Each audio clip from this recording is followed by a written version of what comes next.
Tell me that old lady's got enough money to burn up a wet mule. I do not condone animal cruelty, whether literal or figurative. But that gal must be mighty rich to have enough money to burn up a wet mule. That bitch rich.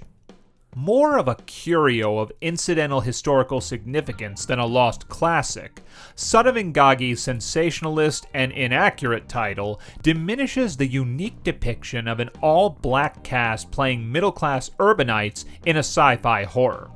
Pioneering writer-actor Spencer Williams' script has zero need to explore racism or class struggle since his characters are no different than their Caucasian motion picture counterparts. They can be just as mild-mannered and capable as anyone, but that also means they can make a lot of doofy decisions as well. Especially when there's a missing link monstrosity who's lost his hard-ass, miserly scientist handler and responds to a gong like a goddamn homicidal bellboy.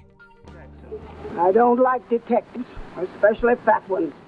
Williams obviously heeded her no mind, since he's later found fixing what I can only describe as a massive sandwich you could nickname Heart Attack on Rye. Reminiscent of Bad Ronald or Hider in the House, minus the monster. Then again, Gary Busey, monster... Anyways, Son of Ingagi presents a potentially frightening premise in its latter half, but can only do so much with what was likely a meager budget, and forgotten Z-grade exploitation filmmaker Richard C. Kahn's nonchalant direction. Williams' dialogue is serviceable, but his plot is needlessly complicated, with a subplot involving a greedy brother, a mysterious elixir whose purpose is unclear, and a newlywed couple briefly getting accused of murder. There's nothing wrong with vying for complexity, but it feels overstuffed, even for such a short runtime. The hot-to-trot couple are kinda airheads and leave little to the imagination, but Laura Bowman does a solid job as a sad, lonely explorer, as does Arthur Ray as her scheming brother. Williams indulges in standard, obvious clowning that would be immortalized years later in Abbott and Costello Meet Frankenstein.